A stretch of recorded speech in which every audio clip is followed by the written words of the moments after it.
नमस्ते।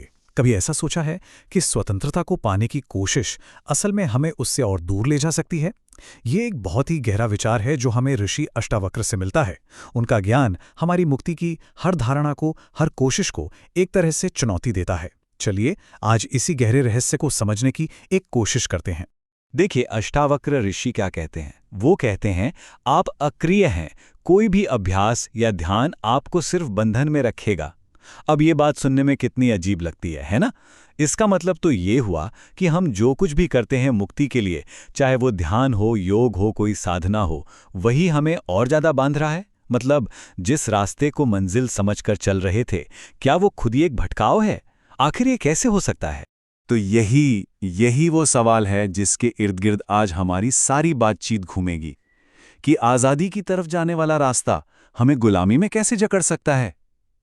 चलिए अष्टावक्र के ज्ञान की रोशनी में इस गहरे विरोधाभास की एक एक परत को खोलते हैं। तो सबसे पहले बात करते हैं अभ्यास के विरोधाभास की। हम ये समझने की कोशिश करेंगे कि ये जो आध्यात्मिक प्रैक्टिस हम करते हैं, जिन्हें हम आगे बढ़ने का जरिया मानते हैं, वो कैसे हमें पता भी नहीं चलता और हमें उसी जाल में फंसाए रखती हैं जिससे हम निकलने की कोशिश कर रहे हैं।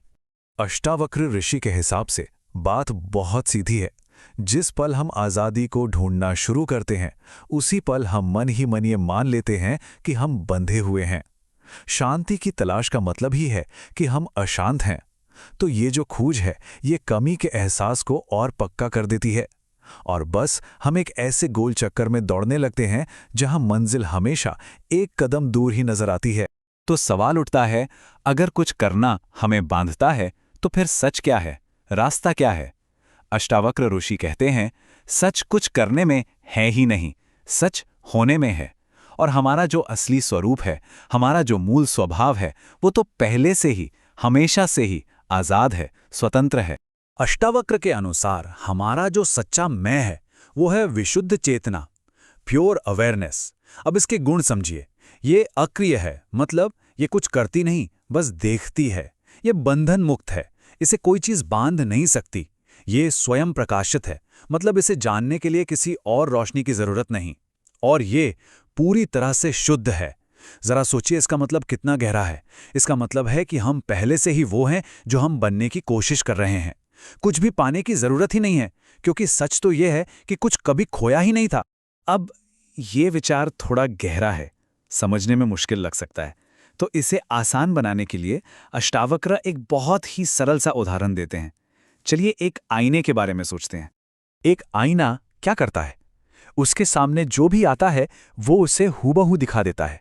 एक सुंदर चेहरा, एक उदास चेहरा, रोशनी हो या अंधेरा, सब कुछ। ठीक इसी तरह हमारी जो चेतना है वो भी एक आईने की तरह है। इसमें दुनिया के सारे विचार, सारी भावनाएं, सारी घटनाएं झलकती हैं। सुख भी, दुख भी, गुस्सा भी और प्यार भी। पर सबसे जरूरी बात यह है कि ये सब दिखाने के बाद भी आईना खुद बदलता है क्या? नहीं।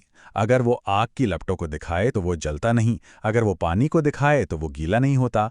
उस पर किसी भी तस्वीर का, किसी भी प्रतिबिंब का कोई असर नहीं होता, कोई दाग नहीं लगता। बिल्कुल इसी तरह हमारी जो विशुद्ध चेतना है, वो भी जीवन के हजारों लाखों अनुभवों के बीच से गुजरती है, पर उन सब से पूरी तरह बेअसर, अछूती रहती है। चलिए अब अष्टावक्र के सबसे शक्तिशाली रूपक, सबसे पावरफुल मेटाफोर पर आते हैं। एक ऐसा रूपक जो हमें बताता है कि ये दुनिया, जिसे हम अपने से बाहर एक ठोस हकीकत मानते हैं, असल में वो हर पल हमारी चेतना से ही बुनी जा रही है। अष्टावक्र ऋषि कहते हैं, ये दुनिया उसी तरह बनाई गई है जैसे मोतियों को एक धागे में पिरोया जाता है। ये सिर्फ कोई कविता जैसी बात नहीं है। ये असल में हमारी हकीकत कैसे बनती है, उसकी पूरी प्रक्रिया का एक नक्शा है। तो चलिए इस प्रक्रिया को समझते हैं। देखिए होता क्या है। पहला स्टेप, कोई विचार मन में उठता है, कोई भावना महसूस होती है या बाहर से कोई अनुभव होता है। ये बिल्कुल ऐसा है जैसे एक मोती सामने आ गया। दूसरा स्टेप, हमारी चेतना, जो कि वो धागा है, वो उस मोती पर ध्यान देती है, उसमें से गुजर जाती है। और तीसरा स्टेप, ये सिलसिला बस चलता ही रहता है। एक के बाद एक मोती पिरोया जाता है और हमारे अनुभवों की एक पूरी माला बनती चली जाती है।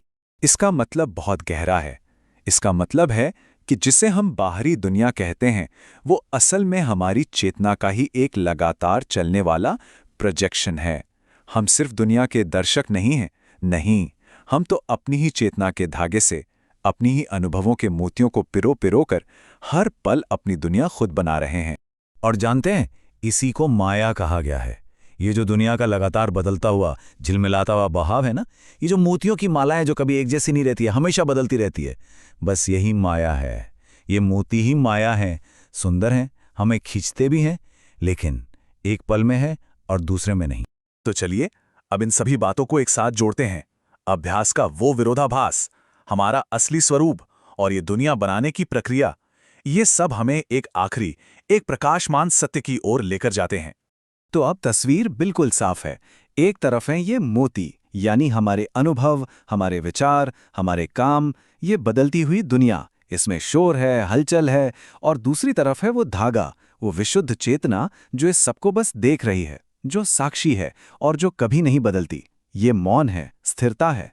हमारी सबसे बड़ी भूल यही है कि हम खुद को वो बदलते हुए मोती समझ लेते हैं, जबकि असल में हम वो धागा हैं। और यहीं पर आके अष्टावक्र ऋषि अपना आखिरी और सबसे सीधा साधा निर्देश देते हैं। वो कहते हैं, यही सर्वोच्च सत्य है कि असल स्वरूप विशुद्ध चेतना है। इसके विपरीत कोई और विचार न रखें, कोई अभ्यास नहीं, कोई खोज नहीं, बस इस समझ में टिके रहना, यही मुक्ति है। तो कुल मिला के बात यह है कि आज़ाद होने का मतलब मोतियों को ठीक करना नहीं है, यानी अपनी नौकरी बदल लेना या रिश्ते सुधार लेना या और पैसा कमा लेना, ये सब मोतियों को सजाना है। आज़ाद होने का मतलब है उस धागे को पहचानना जिस पर ये सारे मोती टिके हैं, अपनी पहचान को इन बदलते हुए मोतियों से हटाकर उस कभी न बदलने वाले धागे पर ले आना। बस यही सच्ची आज़ादी है। और अब आखिर में बस एक सवाल सोचिएगा, अगर पिरोने के लिए कोई अगला मोती हो ही ना, जब विचारों का, अनुभवों का ये बहाव एक पल के लिए थम जाए, तब पीछे क्या बचता है? उस मौन में, उस खालीपन में असल में क्या है? बस इसी सवाल पर थोड़ा विचार कीजिएगा।